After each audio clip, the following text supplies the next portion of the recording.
नमस्कार मित्रांनो, लग्नानंतर होईलच प्रेम या मालिकेच्या 28 ऑगस्टच्या भागामध्ये आजचा भाग तर यांनी खूप असा थ्रिलिंग असा दाखवलेला आहे. कारण आजच्या भागामध्ये या चौघांनी मिळून सँडीला गाठलेलं सुद्धा आहे आणि हॉस्पिटलमध्ये जाऊन चक्क तो ऐकत नाही. त्यामुळे पार्थ आणि जीवाने तर त्याला धुतलेला सुद्धा आहे. पण त्यानंतर नंदिनीने आणि काव्याने त्याला समजावून सांगायचा खूप प्रयत्न केलेला आहे आणि नंदिनीने तर चक्क म्हणजे तिचं ब्लड ग्रुप नेमकं बाळाच्या ब्लड ग्रुपशी मॅच होतं आणि तिने त्या बाळासाठी आपलं ब्लड सुद्धा डोनेट केलेला आहे. तरी सुद्धा मित्रांनो, सँडी हा काही नंदिनीच्या बाजूने साक्ष द्यायला तयार होत नसतो. तर अखेर काव्या त्याला खूप समजावून सांगते आणि नंतर जीवा सुद्धा त्याला खूप समजावून सांगतो आणि अखेर तो आता वसूच्या समोर येऊन साक्ष द्यायला म्हणजे सगळ्या घरातल्यांच्या समोर येऊन साक्ष द्यायला तयार होतो आणि आता तो नंदिनीच्या बाजूने साक्ष द्यायला घरी सुद्धा आलेला आहे. आणि नेमकं कसं काय सगळं काही घडलेलं आहे ना, ते आपण सुरुवातीपासून बघूयात. जीवा आता इथे झाडू आणि सुपली घेऊन येतो आणि स्वतःच काचा काढू लागतो. तर तेव्हा नंदिनी त्याला म्हणते, अहो द्या इकडे, मी करते. तर तेव्हा जीवा म्हणतो, नाही नाही मीच करणार. तर तेव्हा नंदिनी म्हणते, अहो काचा सगळीकडे पसरलेल्या आहेत, बारीक बारीक काचा आहेत, नीट गोळा करावं लागल, द्या इकडे, तुम्हाला नाही जमणार ते. तर तेव्हा जीवा म्हणतो, का नाही जमणार, मी जमवेन. अगं नंदिनी बोलून नाही तर करून दाखवते. तसंच ना जीवा जे ठरवतो ना ते शेवटपर्यंत करतोच. अगं आतापर्यंत ना मी पसाराच करत आलेलो आहे, पण आता ना सुधारण्याची सुरुवात काचा गोळा करण्यापासून करतो. तर नंदिनी म्हणते, पण एवढं पण सुधारू नका की मला धक्के बसतील, आणि आधीच किती धक्के बसतायत माहिती आहे ना तुम्हाला. असं सांगून ती आता झाडू आणि सुपली हातामध्ये घेते आणि त्या काचा गोळा करू लागते. तर त्यानंतर आता जीवा ती सुपली परत आपल्या हातामध्ये घेतो आणि काचा घेऊन तो किचन मधल्या डस्टबिन मध्ये टाकायसाठी जातो. तर तेव्हा नंदिनी सुद्धा त्याच्या मागे मागे आलेली असते आणि ज्यावेळेस आता जेव्हा त्या डस्टबिन मध्ये काचा टाकणारच असतो तर तेव्हा त्याला डस्टबिन मध्ये काहीतरी दिसतं आणि तो एकसारखा त्या डस्टबिन मध्ये बघू लागतो. तर नंदिनी त्याला म्हणते, अहो काय बघताय, कचरा टाकताय ना. आणि तेव्हा जीवा काही न बोलता डस्टबिन मध्येच हात घालू लागतो. तर नंदिनी त्याला म्हणते, अहो काय करताय तुम्ही, कचऱ्यामध्ये कशाला हात घालताय. तर जीवा आता थोडासा कचरा बाजूला करतो आणि त्याला तिथे दीपकचा फोटो दिसतो आणि जीवा एकदमच दीपक असं म्हणतो. तर नंदिनी त्याच्याकडे बघते आणि म्हणते, काय काय म्हणालात तुम्ही. तर जीवा आता धक्क्याने सुटून उभा राहतो आणि नंदिनीला म्हणतो, अगं नंदिनी, यामध्ये ना कोणीतरी दीपकचा फोटो फाडून टाकलेला आहे. तर ते ऐकल्यानंतर नंदिनीला सुद्धा धक्का बसतो आणि नंदिनी काय असं धक्क्याने त्याला विचारते आणि ते दोघे सुद्धा आता डस्टबिन मध्ये खाली बघू लागतात आणि त्यानंतर आता तो फोटो म्हणजे त्या फोटोचे तुकडे ते डस्टबिन मधून बाहेर काढतात आणि दोघे सुद्धा एका टेबलवरती बसून ते फोटो जोडायचा प्रयत्न करू लागतात आणि थोड्या वेळाने ते दोघे सुद्धा मिळून तो फोटो अखेर जोडतात. म्हणजे ते सगळे काही तुकडे एकमेकांना जोडून तो अखंड फोटो तयार करतात आणि तो फोटो जोडल्यानंतर त्या दोघांना सुद्धा धक्का बसतो आणि नंदिनी जीवाला लगेचच म्हणते, अहो जीवा, हा तर तोच माणूस आहे ज्याने मला किडनॅप केलेलं होतं. तर जीवा आता नंदिनीला म्हणतो, पण मला एक गोष्ट कळत नाहीये की हा फोटो आपल्या घरामध्ये कोठून आला आणि हा फोटो असा फाडून याचे तुकडे असे डस्टबिन मध्ये कोणी टाकले असतील. असं ते दोघे बोलतच असतात.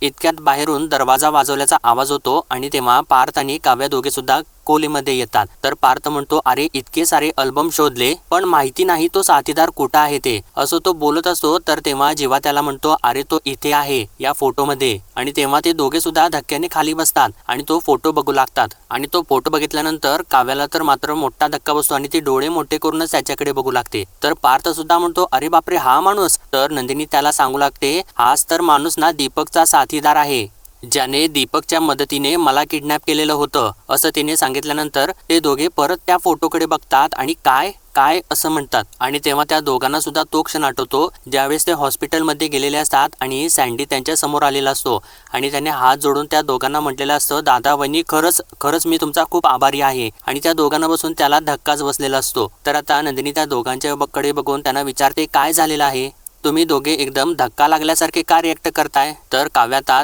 तिला सांगते, अगं ताई, आम्ही दोघं सुद्धा ना या माणसाला ओळखतो. तर पार्थ सांगतो, पालघरवरून येत असताना ना याच्याच तर बायकोला आम्ही दोघांनी मदत केली आणि इथं आलो ना तेव्हा गोंधळ होता म्हणून सांगायचं राहिलं.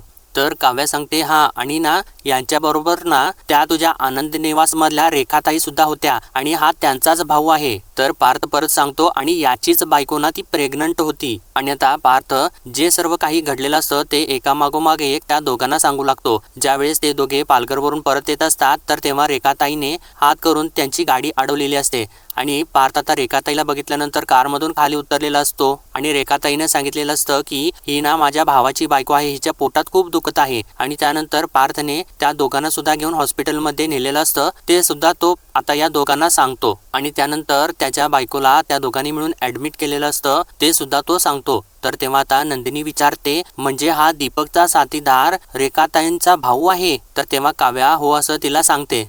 तर नंदिनी आता जीवाला म्हणते अहो जीवा याचंच तर बाळ पेटीत आहे ना आणि आपण याच्याचसाठी तर देवाकडे प्रार्थना करत होतो. तर तेव्हा जीवा सुद्धा तिला हो म्हणतो आणि लगेचच पार्थला विचारतो अरे दादा हॉस्पिटलचं नाव काय आहे. तर तेव्हा पार्थ सुद्धा लगेचच सिटी हॉस्पिटल असं त्याला सांगतो. तर काव्या सुद्धा म्हणते आता हाच ना आपल्याला वसुहत्याच्या विरोधातला पुरावा देईल आणि वाईटाचा अंत आता सुरू झालेला आहे. आणि ती लगेचच त्या तिघांना म्हणते चला. तर तेव्हा पार्थ म्हणतो हो लगेचच आपण निघूयात, मी कपडे चेंज करून येतो असं म्हणून तो धावत बाहेर जातो. आणि काव्या सुद्धा आता त्यांच्या रूममध्ये बाहेर पडते आणि तिच्या मागोमाग जीवा आणि नंदिनी सुद्धा बाहेर पडतात. तर आता इकडे हॉस्पिटलमध्ये रेखाताई तर खूप घाबरलेली असते आणि ती सगळीकडे फोन करून सांगत असते की सँडीच्याच बाळासाठी रक्त हवा आहे आणि AB निगेटिव्ह रक्त ग्रुप आहे आणि आपले व्हॉट्सअपचे जे ग्रुप्स आहेत ना त्या सगळ्या ग्रुप्सवरती तुम्ही हे टाका आणि वाटलं ना तर पर्सनली कॉन्टॅक्ट करा आणि हे बघा शक्य तितक्या लवकरात लवकर रक्त हवा आहे बाळाला. आणि त्यानंतर सँडी सुद्धा तो फोन आपल्या हातामध्ये घेतो आणि सांगू लागतो हे बघा खरोखर खूपच क्रिटिकल कंडिशन आहे आणि तुम्ही काहीही करून ना रक्त अरेंज करा आणि जर ना रक्त नाही अरेंज झालं ना तर माझं बाळ नाही वाचणार हो. आणि तिकडून आता सँडीला सांगतात की रक्त अरेंज होत नाहीये. तर तेव्हा आता सँडी ताई समोर रडू लागतो, म्हणतो अगं ताई कुठून काहीच रक्त अरेंज होत नाहीये आणि माझ्याच बाळाबरोबर हे का होते ग असं तो रडत सांगत असताना मागून पार्थ आणि जीवा तिथे येऊ लागतात आणि त्याच्या मागे काव्या आणि नंदिनी सुद्धा असतात. तर आता जीवा त्यांच्या जवळ आल्यानंतर सँडीच्या खांद्यावरतीच हात ठेवतो आणि रागारागाने त्याच्याकडे बघू लागतो. तर आता ज्यावेळेस सँडी मागे वळून जीवाकडे बघतो तर त्याला धक्काच बसतो आणि त्याच्यासोबत नंदिनीला बघून सुद्धा त्याला खूप मोठा धक्का बसतो. तर आता नंदिनी आलेली बघून रेखाताई लगेचच नंदिनीकडे जाते आणि तिला मिठीच मारते आणि तिला म्हणते अगं नंदिनी बरं झालं ग तू आलीस ते आणि आमच्यावर ना खूप मोठं संकट आलेलं आहे आणि हा ना सँडी माझा भाऊ आहे, याचंच बाळ खूप क्रिटिकल कंडिशन मध्ये आहे. आणि ती सँडीला म्हणते अरे सँडी मी तुला बोलले होते ना ही नंदिनी आहे आमच्या आनंद निवास मधली असं ती बोलत असते. तर तेव्हा इकडे जीवा मात्र सँडीकडे रागारागानेच बघत असतो आणि आता रेखाताईने सँडीला सांगितल्यानंतर सँडी मात्र मान खाली घालून उभा राहतो. तर जीवा आता सँडीच्या खांद्यावरती हात ठेवतो आणि रेखाताईला म्हणतो सँडीला ना नंदिनीची ओळख करून द्यायची गरज नाहीये कारण हा नंदिनीला चांगलाच ओळखतो. तर तेव्हा रेखाताई त्याला म्हणते चांगला ओळखतो असं कसं काय होईल कारण सँडी तर आनंद निवासमध्ये कधीच आला नाही. तर जीवा तिला म्हणतो नाही याची ना ओळख नंदिनी सोबत तिथली नाहीये, त्याची तर वेगळीच ओळख आहे. तर तेव्हा रेखाताई त्याला विचारते म्हणजे काय मला काही कळालं नाही. तर त्यानंतर आता नंदिनी सँडीच्या समोर येते आणि त्याला म्हणते अरे सँडी आता तू बोलणार आहेस का मी सगळं काही सांगू. तर तेव्हा सँडी म्हणू लागतो अहो पण मी काहीच नाही केलेलं. तर तेव्हा नंदिनी त्याला म्हणते अच्छा असं आहे का म्हणजे तुला अजूनही कबूल व्हायचं नाहीये, मग ठीक आहे आता ना मग मी स्वतःच सांगते. तर तेव्हा रेखाताईला मात्र काही कळेनसच होतं आणि ती नंदिनीला म्हणते अगं नंदिनी काय सांगावं लागेल, कशाबद्दल बोलताय तुम्ही. तर आता मात्र नंदिनी चक्क रेखाताईला सांगून टाकते. तिला म्हणते रेखाताई मला ना माझ्या लग्नामधून किडनॅप करणारा फक्त दीपक नव्हता तर त्याचा हा साथीदार तुमचा भाऊ सुद्धा होता. आणि ते ऐकल्यानंतर मात्र रेखाताईच्या पायाखालची जमीनच सरकते आणि तेव्हा हे तिघ सुद्धा म्हणजे हे चौघ सुद्धा सँडीकडे रागाने बघत असतात. तर नंदिनी पुढे सांगते या दोघांनी मिळून ना मला लग्नामधून किडनॅप केलेलं आहे. तर तेव्हा रेखाताई नंदिनीला म्हणते पण अगं नंदिनी हे तू काय बोलतेस. तर तेव्हा पार्थ रेखाताईला म्हणतो तुम्हाला खोटं वाटते ना असं म्हणून तो आता सँडीच्या एकदम जवळ येतो आणि त्याला म्हणतो आता जे काही खरं आहे ना ते तूच सांगशील सँडी. आणि त्याच्या खांद्यावरती हात ठेवून त्याला म्हणतो बोल तूच दीपकचा साथीदार आहेस ना असं त्यानं विचारल्यानंतर आता सँडी मात्र खूपच घाबरू लागतो आणि तो गडबडू लागतो, म्हणतो मी नाही. तर तेव्हा आता रेखाताई त्याच्या समोर एकदम रागारागाने येते आणि त्याला आपल्या बाजूने वळवून त्याला म्हणते पण तू एवढं घाबरलेला का आहेस, तुझी बोबडी का वळलेली आहे, याचा अर्थ तू दीपक सोबत मिळून नंदिनीला किडनॅप केलं होतंस का असं ती विचारत असताना आता दीपक परत गडबडू लागतो. तर तेव्हा चक्क रेखाताई सँडीच्या कानाखालीच मारते आणि बोल ना असं त्याला विचारते आणि त्याला म्हणते त्या नीच दीपक सोबत मिळून तू हे घाणेरडं कृत्य केलंस का केलंस असं आणि कुठून सुचली तुला ही दुर्बुद्धी बोल ना. आणि असं बोलत ती सारखं त्याला मारू लागते. तर तेव्हा नंदिनी आता रेखाताईला थांबवते आणि म्हणते अहो रेखाताई थांबा, बास करा, शांत व्हा जरा आणि आवरा स्वतःला. तर तेव्हा रेखाताई तिला म्हणते अगं नंदिनी कसं आवरू मी स्वतःला सांग ना. अगं आनंद निवास मधल्या प्रत्येक माणसाच्या आयुष्यामध्ये आनंद वाटण्याचं काम केलंस तू अगं आमचे संसार सुखाचे व्हावे म्हणून प्रत्येक वेळी मदतीचा हात दिलास आणि आज मला कळते की माझ्याच भावाने तुझा संसार सुरू होण्यापूर्वीच उद्ध्वस्त केला. आणि परत सँडीला मारत त्याला विचारते, सांग ना का असा नीचपणा केलास तू, सांग मला. आणि ती परत परत त्याला मारत असते आणि त्याला परत म्हणते की अरे आज मला लाज वाटते की तू माझा भाऊ आहेस.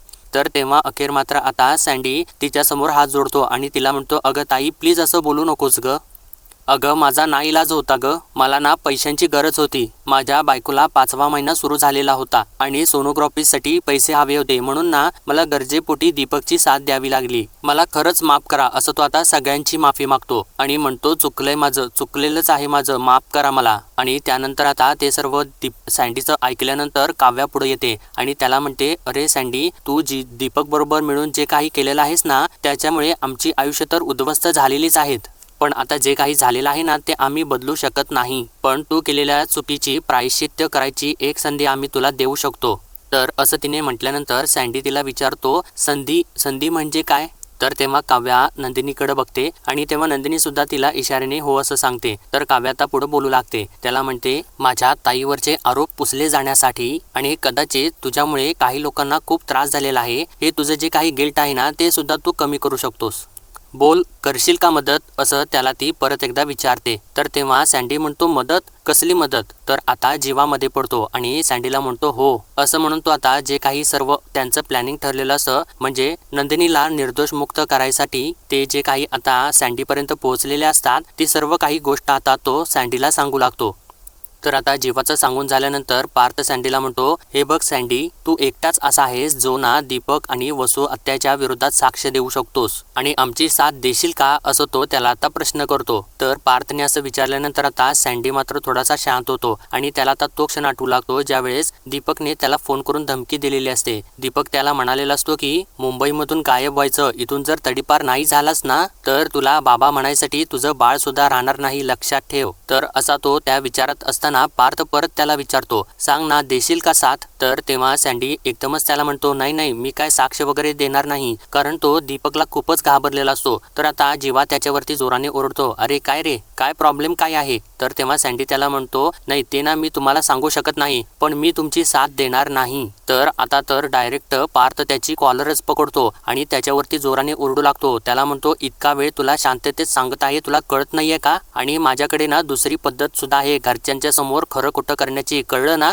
नाही तर पोलीस कोठडी आहेच, बोल काय करायचं? तर तेव्हा दीपक त्याचा हात झटकतो आणि त्याला म्हणतो, हे बघा तुम्ही ना माझ्यावरती अशी बळजबरी नाही करू शकत. तर पार्थ आता चक्क त्याचा गळाच पकडतो आणि त्याला ढकलत मागे नेऊन त्याला जोराने पोटामध्ये बुक्क्या मारू लागतो आणि तेव्हा जीवा सुद्धा त्याला पकडून मारू लागतो. आणि इतक्यातच ते बघितल्यानंतर काव्या आणि नंदिनी एकदम घाबरतात आणि पार्थला तर काव्या खेचूनच मागं घेते आणि त्याला ओरडते, अहो पार्थ हे काय करताय तुम्ही? आणि त्यानंतर नंदिनी सुद्धा जीवाला मागं खेचते. तर काव्या पार्थला म्हणू लागते, हे बघा ही सिच्युएशन आपल्याला पेशंटली हँडल करायची आहे, चिडचिड करून काय होणार आहे? तर तेव्हा पार्थ आता रागारागातच काव्याला म्हणतो, करा पेशंटली हँडल करा, तुम्हाला जे काय करायचं आहे नाही ते करा. तर तेव्हा नंदिनी आता सँडीला म्हणू लागते, हे बघ सँडी तुला त्रास द्यायला किंवा तुला जबरदस्ती करायला मी इथे आलेलो नाही, पण प्लीज जरा तू समजून घे, हा ना माझ्या स्वाभिमानाचा प्रश्न आहे आणि एकदा का माझा स्वाभिमान झुकला ना तर मला नजर वर करून सुद्धा बोलता येणार नाही, बघता येणार नाही. असं म्हणून ती त्याच्यासमोर हातच जोडते आणि त्याला म्हणते, प्लीज मी रिक्वेस्ट करते तुला,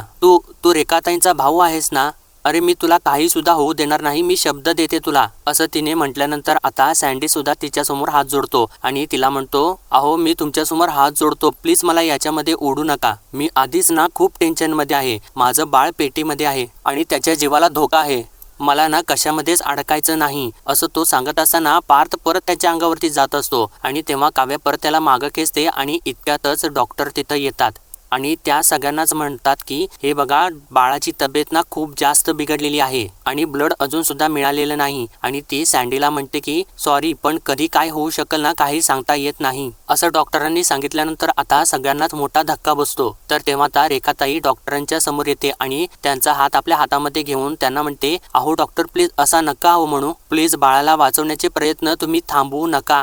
तर सँडी सुद्धा डॉक्टरांच्या पायाच पडतो आणि त्यांना म्हणतो, डॉक्टर मी तुमच्या पाया पडतो पण प्लीज माझ्या बाळाला वाचवा, मी वाटेल ते करायला तयार आहे रक्त आणायसाठी, पण मला ना थोडा वेळ द्या, प्लीज थोडा वेळ द्या. तर तेव्हा डॉक्टर त्याला म्हणू लागतात, हे बघा प्लीज कंट्रोल करा प्लीज स्वतःला. मी डॉक्टर आहे, देव नाही आहे. आम्ही सगळे प्रयत्न केलेले आहेत, पण ना AB निगेटिव्ह ब्लड ग्रुप कुठेच मिळत नाहीये आणि हा ब्लड ग्रुप खूप रेअर आहे, त्यामुळे बाळ वाचेल असं त्या म्हणत असतात.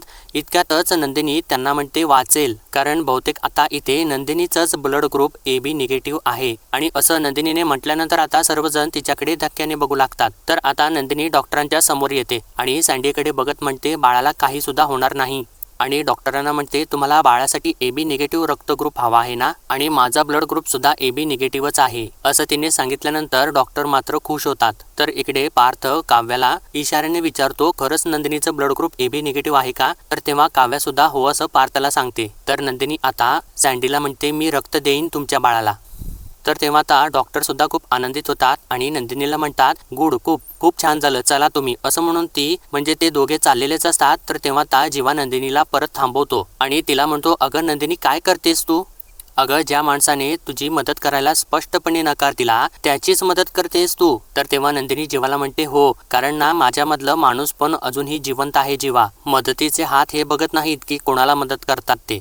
शेवटी ना अडलेल्या बाईला आणि नडलेल्या माणसाला कायम मदत करावी. आणि सँडीला म्हणते काही होणार नाही तुमच्या बाळाला, काळजी नका करू, असं सांगून ती आता डॉक्टरांच्या सोबत आतमध्ये ब्लड द्यायसाठी जाते. तेव्हा इकडे सँडी मात्र रडत असतो आणि आता नंदिनी आतमध्ये जाऊन ब्लड देऊ लागते. तर इकडे बाहेर आता रेखाताई सँडीला म्हणते, बघितलंस का सँडी, तू जिचं आयुष्य उद्ध्वस्त केलेलं आहेस ना, तीच आता आज तुझ्या बाळाचं आयुष्य वाचवायसाठी पुढे आलेली आहे. अरे आता तरी त्यांना मदत कर. तर तेव्हा सँडी म्हणतो, अगं पण ताई. तर तेव्हा रेखाताई त्याला म्हणते, अरे पण काय सँडी, अरे असा लाच विकल्यासारखं का वागतोयस? तू जर माझं ऐकणार नशील ना तर मी स्वतःहून तुला पोलिसांच्या मध्ये देईन, कळलं का? असं ती बोलत असताना आता काव्यामध्ये पडते आणि रेखाताईला सुद्धा शांत करते. तिला म्हणते, ऐका ना प्लीज, तुम्ही जरा असं शांत व्हा, मला बोलू द्यात, असं म्हणून ती आता सँडी सोबत बोलू लागते. त्याला म्हणते, हे बघ सँडी, माझ्या नंदिनी ताईने तुला मदत केली म्हणून तू आम्हाला मदत कर असं मी नाही म्हणणार, पण ती तुझीच बहीण आहे असं समजून कर ना आम्हाला मदत. अरे जीव आहे रे ती आमच्या घरचा, सासर आणि माहेर अगदी जीव लावून सांभाळते. आमचं लग्न झाल्यापासून ना मी माझ्या सासू सासऱ्यांना काका काकू अशी हाक मारते, पण नंदिनी ताईंना त्यांना आई बाबा अशी हाक मारते. आणि नुसती हाक मारत नाही तर ती त्यांना आई बाबा मानते. आणि आज ना त्याच आमच्या सासऱ्यांनी तिला बजावून सांगितलेलं आहे की इथून पुढे मला बाबा अशी हाक मारायची नाही. आमच्या सासूबाई ज्या आईसारख्या आहेत ना त्यांच्या रूममध्ये जायला बंदी घातलेली आहे नंदिनी ताईला. अरे सँडी, हे बघ प्लीज, जशी आत्ता तुझी ताई तुझ्यासाठी आणि तुझ्या बाळासाठी झटते ना, तशीच ना माझी ताई सुद्धा खूप झटते रे आमच्यासाठी, असं ती आता रडत रडतच बोलू लागते. तर तेव्हा जीवाच्या डोळ्यामध्ये सुद्धा पाणी आलेलं असतं. तर काव्या पुढं म्हणते, अरे तिने खूप केलेलं आहे आमच्यासाठी. ती ना कायम तिच्या बोलण्यामुळे समोरच्याचं मन दुखावलं जाऊ नये याच्याच प्रयत्नात असते आणि नुसता विचार करत नाही तर ती तसं वागते. या गोष्टी ती अंमलात आणते. आणि तुम्ही ना ताईला किडनॅप केल्यामुळे खूप विचित्र परिस्थितीमध्ये आमची लग्न झाली आणि आम्ही लग्न करून देशमुखांच्या घरी गेल्यापासून ना मी खूप देशमुखांच्या घरामधलं वातावरण खूप वेळेला बिघडवलेलं आहे आणि ते बिघडवलेलं वातावरण नंदिनी ताईने सावरलेलं आहे. तिला सुद्धा खूप त्रास झालेला आहे या सगळ्याचा, पण तिने कधी बोलून नाही दाखवलेलं. आतल्यात रडत राहिली, कुडत राहिली, आतल्यात सगळं तिने दाबून ठेवलं, पण एकदाही तिच्या ओठांच्या वरती ना तक्रारीचा सूर नव्हता, कधीच नाही. आणि अशीच ना गुणी आणि खूप चांगली आहे माझी नंदिनी ताई. आणि अशा चांगल्या माणसांच्या बरोबर जरा चांगलं घडावं असं तुला एकदा सुद्धा वाटत नाही का सँडी? आणि ते राहू देत, दीपकच्या सांगण्यावरून तू नंदिनी ताईला किडनॅप केलंस, तुला किडनॅप करावं लागलं, तुझा नाईलाज होता, हे सगळं आम्ही ऐकलं, पण तीच तुझी चूक रिपेअर करायची एक संधी आम्ही तुला देतोय ना, आणि तू मदत केल्याने ना तिचा सगळा खोटेपणा खरेपणामध्ये बदलेल रे सँडी. ताईला खरं सिद्ध करण्यासाठी आम्हाला तुझ्या मदतीची गरज आहे रे सँडी, असं ती आता त्याच्यासमोर हात सोडूनच बोलू लागते. आणि प्लीज प्लीज, मी ना माझ्या ताईसाठी हात जोडते तुझ्यासमोर, अरे प्लीज आम्हाला मदत कर, माझ्या ताईला खोटं पडू देऊ नकोस रे सँडी प्लीज, असं म्हणून ती आता जोरजोराने रडू लागते. आणि त्याच्यासमोर तिने हात जोडलेलेच असतात. तर आता मात्र सँडी जरासं आपलं तोंड फिरवतो आणि तो बुचकळ्यातच पडलेला असतो, त्याला तर काही सुधारणा झालेलं असतं. आणि इकडे आतमध्ये आता नंदिनीचं ब्लड काढून घेऊ लागतात. तर इकडे बाहेर आता पार्थ काव्याला सावरू लागतो आणि तिला म्हणतो, काव्या प्लीज रडू नका, शांत व्हा. आणि त्यानंतर आता जीवा सँडी समोर जातो आणि त्याला म्हणतो, तू नंदिनीला किडनॅप केलेलं होतंस आणि मी ना तिला वाचवून लग्न मंडपामध्ये नेलेलं होतं, पण तिचं लग्न ना ठरलं तसं नाही झालं, उलट ना जे नव्हतं ठरलं तेच घडलं. माझ्याशी लग्न झालं नंदिनीचं. लग्नानंतर ना आम्ही सगळे सुद्धा आमचं आयुष्य उद्ध्वस्त झालं म्हणून जगावरती राग काढत राहिलो. पण नंदिनीने आता हेच माझं जग आहे असं म्हणत सगळं काही स्वीकारलं. हातावर मिळालेल्या प्रसादासारखं तिने गोड मानून घेतलं आणि तिने आतापर्यंत सगळ्यांचं चांगलं आणि चांगलंच केलेलं आहे. फक्त या वाईट जगामध्ये सुद्धा ना अजूनही तिचा चांगुलपणावरती विश्वास आहे आणि म्हणूनच ना त्या दीपकवरती विश्वास ठेवून ती त्याला घरी घेऊन आलेली होती आणि स्वतः चक्रव्यूहात अडकली. आणि हे बघ, मी तिला असा नाही बघू शकत. तू आमची शेवटची आशा आहेस. तू जर घरी येऊन सारं काही कबूल केलंस ना तरच सगळं काही नीट होईल असं तो सुद्धा त्याला रिक्वेस्ट करत असतो. तरी सुद्धा अजून पण सँडी काही तयार व्हायच्या मनस्थितीतच नसतो. तर मित्रांनो, आजच्या भागामध्ये एवढंच आणि पुढील भागामध्ये आपण पाहणार आहोत. इकडे घरामध्ये वसू विक्रमला म्हणते, अरे विक्रम, मी तुला बांधलेली राखी सैल झाली की, असं म्हणून ती आता विक्रमची राखी परत बांधू लागते. आणि नेमकं त्याच वेळी आता हे चौघे सुद्धा घरामध्ये एंट्री घेतात आणि नंदिनी रागारागानेच वसूला म्हणते, खोटेपणाच्या धाग्याने अजून किती गुंडाळून ठेवणार आहेत तुम्ही बाबांना. तर तेव्हा वसू नंदिनीला म्हणते, आता जे काही खरं असेल ना ते बोल एकदाच आणि संपव हे सगळं काही. तर तेव्हा आता नंदिनी तिला म्हणते, खरं काय आहे ना ते सगळं काही सांगायला आम्ही इथं आलेलो आहोत. असं म्हणून ती मागे बघते आणि चक्क मागून सँडी घरामध्ये येतो आणि त्याला बघितल्यानंतर तर वसूच्या पायाखालची जमीनच सरकते. आणि आता त्यानंतर सँडी अगदी बरोबर वसूच्या समोर येऊन उभा राहतो आणि तिच्या नजरेमध्ये एकसारखा बघू लागतो. तर तेव्हा मात्र आता वसू आपली नजरच खाली घेते आणि तिच्याकडे बोलण्यासारखं काही उरतच नाही. तर मित्रांनो, आजच्या भागामध्ये एवढंच. भेटूया परत उद्याच्या भागामध्ये. तोपर्यंत आपल्या व्हिडिओला लाईक, शेअर आणि सबस्क्राईब नक्कीच करा.